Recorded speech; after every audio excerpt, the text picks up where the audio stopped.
Welcome to the Essential Self-Care Podcast, where we talk about all things self-care for those of us who are, let's face it, too busy for self-care. It's time to bring that same compassion that you offer to everyone else in your life to yourself as well. In this podcast, you'll hear real-life stories of how self-care transformed people's lives as they were going through life's storms. You'll learn practical, actionable tools to begin the self-care journey yourself as well. Because like I always say, small changes make a large impact. I'm your host, Dr. Sheetal Ajmani. I'm a physician, best-selling author, and the founder of Radiant Living Institute, where I guide people to get unstuck and learn to live radiantly again. Through my signature program, Reclaim Your Radiance, you'll reclaim your worth, renew your energy, and restore your happiness in your life, career, and relationships. To get started, download your free guidebook, 6 simple yet powerful steps to create your radiant life at radiantlivinginstitute.com. Quick disclaimer before we get started, the information in this podcast is for educational purposes only and is not medical advice. Always seek the advice of your own medical practitioner and or mental health provider about your specific situation. Now, let's get started. Today, I'm excited to bring you a solo cast from me. It's been a while since I've done one of these, but I felt inspired to come on and share a little bit more about sleep from the Ayurvedic perspective. I was inspired to do so after a recent conversation with Dr. Nishi Bhopal, episode 12 of the Essential Self-Care Podcast, where we were talking about ways to optimize your sleep. Dr. Bhopal is an integrative psychiatrist and sleep medicine expert. So if you haven't checked out that episode, definitely check that out as well. In that episode, Dr. Bhopal shared a lot of information about how sleep is truly the foundation of practicing self-care, how sleep affects so many different aspects of your overall health and well-being. And she also outlined 4 pillars for optimizing your sleep. And today I felt inspired to share a bit more about the Ayurvedic perspective of sleep, as well as giving you 3 really tangible, practical ways to optimize your sleep as well. So that's what we're going to dive into here today. First of all, I want to define Ayurveda because I realize this may be a new concept to you. You may not be familiar with what Ayurveda is. So Ayurveda is actually the ancient medical system from India. It's a system of self-care, well-being. It really examines and takes a look at optimizing your lifestyle habits and routines and digestion to optimize your overall well-being. This is a science that goes back well over 5,000 years. It's often considered a sister science to yoga. It is something that I first heard about actually my first year of medical school, and a seed was planted, and I always knew that I wanted to dive deeper into studying this topic, and so I did so. After I completed medical school and residency, I also went on to complete an Ayurveda consultant certification program. And over the past 2 decades, I have been integrating these tools and practices, lifestyle habits, and routines into my own life and have noticed dramatic shifts in my overall well-being. And so this is really a very powerful framework that I'm excited to share with you. It's, over the past 2 decades for myself personally, it has truly become just a way of life, a way of being. And so today I want to share with you the perspectives that Ayurveda has on sleep. Now, another piece to Ayurveda is that Ayurveda is all about really aligning ourselves with nature's rhythms, really kind of getting back to ourselves, getting back to kind of these simpler ways of living and being as did our ancestors.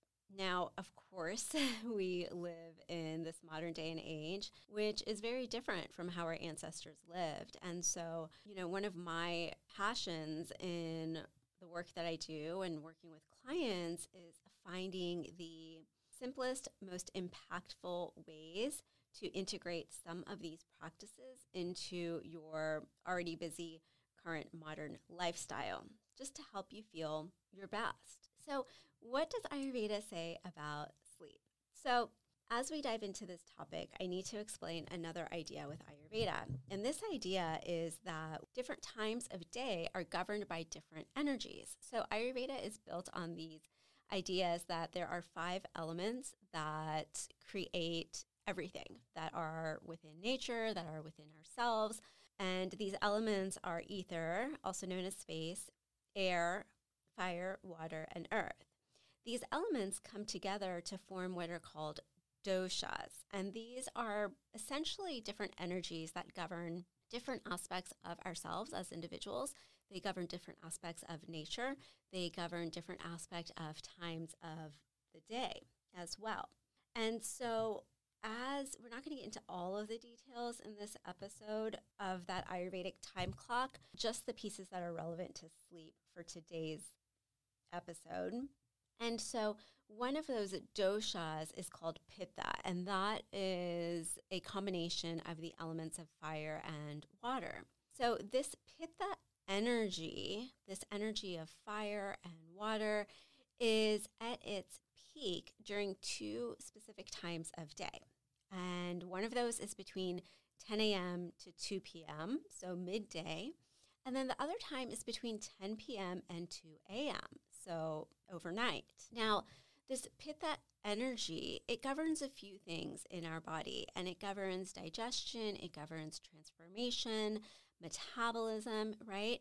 So that's why actually during that daytime time frame that is governed by this pitta energy, it's said that that is when your digestion is the strongest. So according to Ayurveda, it's recommended that you eat your largest meal at that time. With regards to the 10 p.m.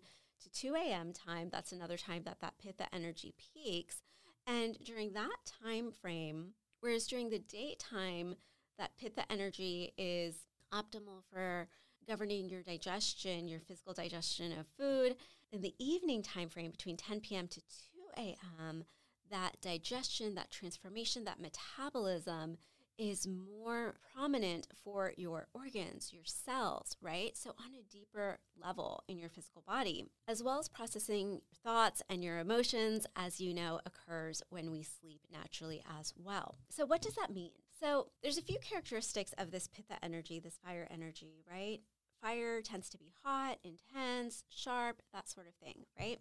So have you ever noticed that if you stay up late, you tend to get this second wind that kicks in, right? Where maybe you're starting to get a little sleepy in the evening, but then you stay up a little bit later, you kind of push through that, and then you get this second wind where all of a sudden you have so much energy. Maybe you're able to focus more again, you're able to focus on finishing up work projects late at night, that sort of thing. That's that pitta energy coming in, because not only does that energy govern physical functions within your body, it also governs mental, emotional as well. And so that's that pitta energy. Now, here's the thing.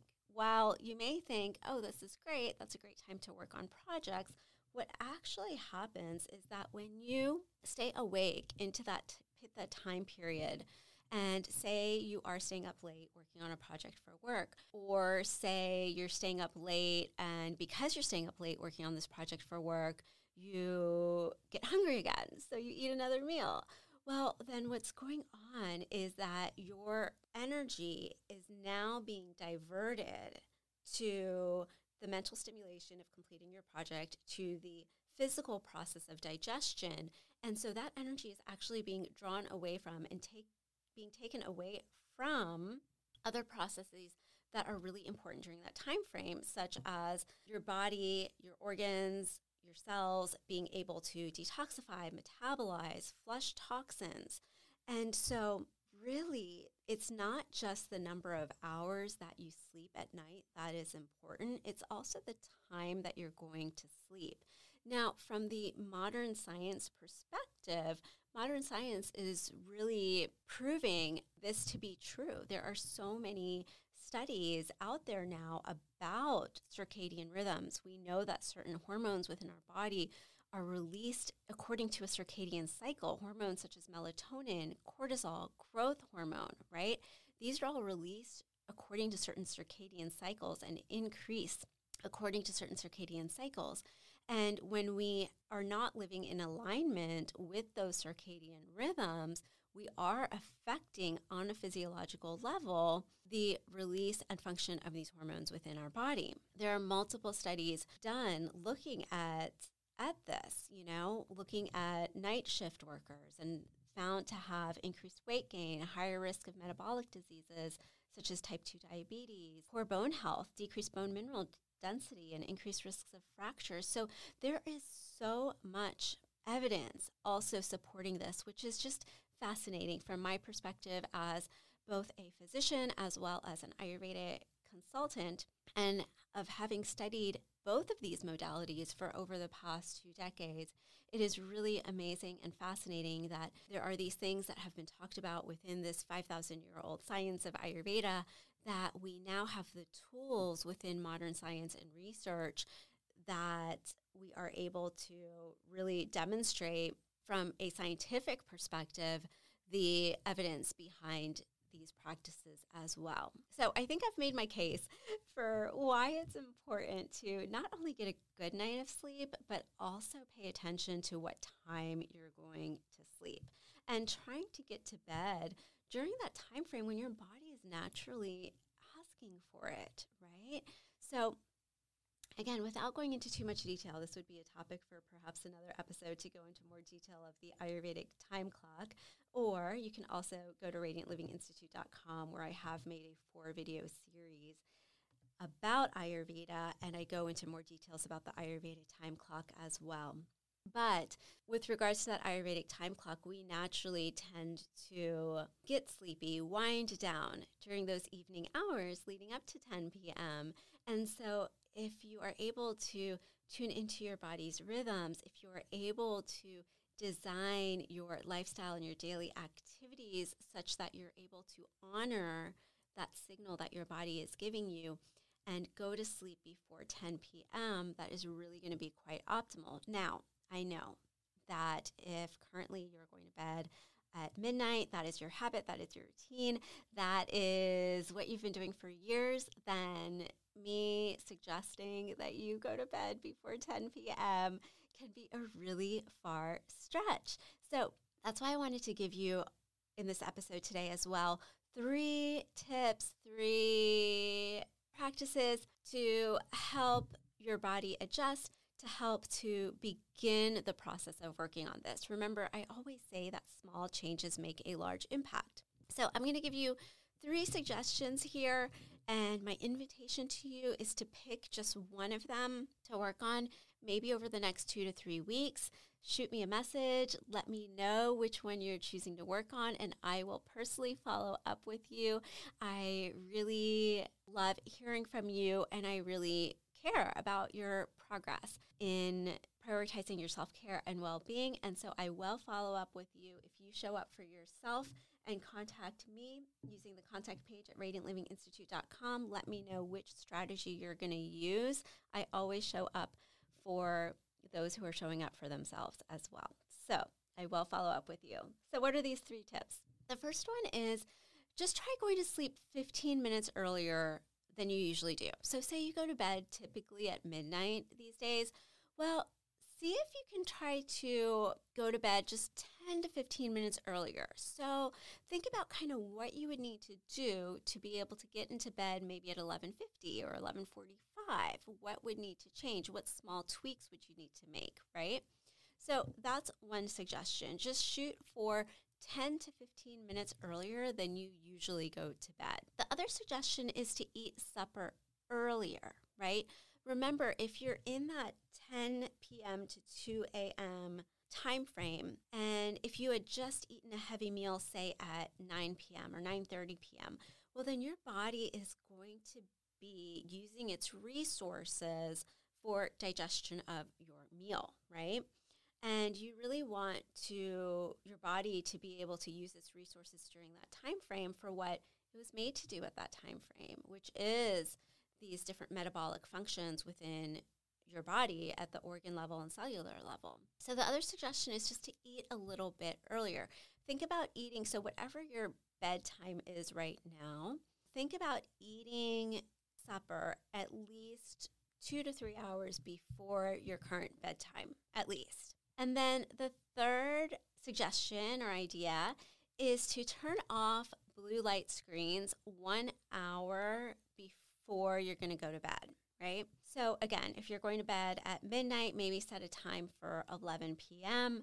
that you're turning off all blue light screens. So if that means, if you do need to stay up late working on projects for work or anything of that nature, kind of setting a time for yourself of 1 hour before you want to go to bed. So again, if that's midnight, setting that time frame for 11 p.m. Okay, well, I'm going to work on this project up until 11 p.m.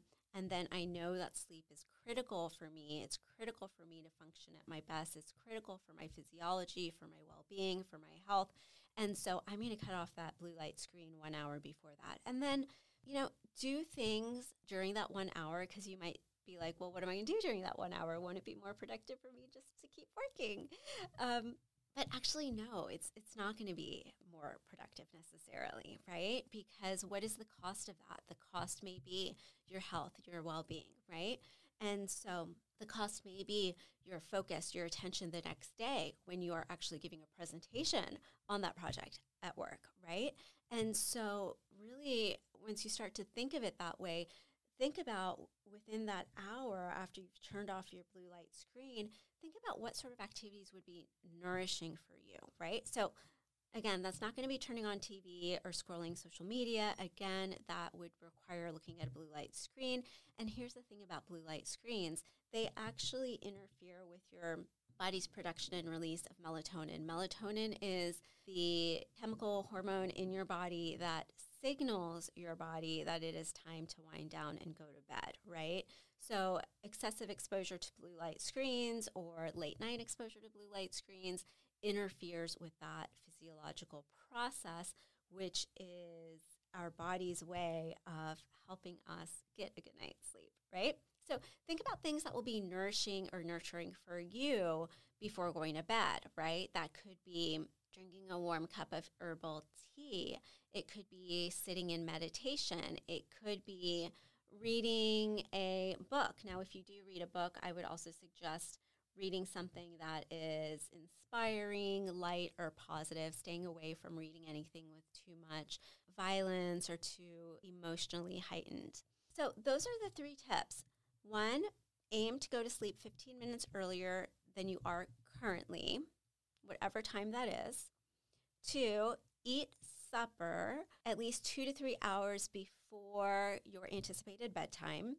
And then the third tip is to turn off blue light screens 1 hour before you anticipate going to bed. Maybe start to dim the lights and really take part in some nourishing activities during that time to help you wind down. So, quick recap for today's episode. Today we were talking about sleep from the Ayurvedic perspective and ways to optimize your sleep. Today you learned a little bit about what Ayurveda is. You learned that different times of the day are governed by these different energies, and that is all according to our circadian rhythms. You learned that this is something that is talked about in Ayurveda as well as in modern science, and there's a lot of research behind this as well. And you learned 3 tips or ways to begin to work on optimizing your sleep schedule, because it's not just, again, the number of hours that you're sleeping, it's also what time you are sleeping. So to learn more about Ayurveda, if this piqued your interest at all, as I mentioned earlier, I have a 4-video series about Ayurveda. It dives much deeper into what Ayurveda is, a little bit more into the lifestyle routines, these doshas, these energetic influences that play a role in our lives. And that is at radiantlivinginstitute.com. Ayurveda is also the framework for my signature program, Reclaim Your Radiance. So if you've not checked that out, that is a 6-week program designed to help you reclaim your worth, renew your energy, and restore your happiness in your life, career, and relationships. So definitely take a peek at both of those. Additionally, like I said earlier, I want to hear from you. So let me know which tip you are going to try to implement into your life over the next 2 to 3 weeks. head over to radiantlivinginstitute.com, use the contact form to let me know. And like I said, if you're committed to showing up for yourself, I'm committed to showing up for you as well, and I will follow up with you. Thanks for listening. If you enjoyed this episode, be sure to subscribe, leave a positive review, and share this episode with someone you know. And remember, your free guide, 6 simple yet powerful steps to create your radiant life, is waiting for you at radiantlivinginstitute.com. Download it today.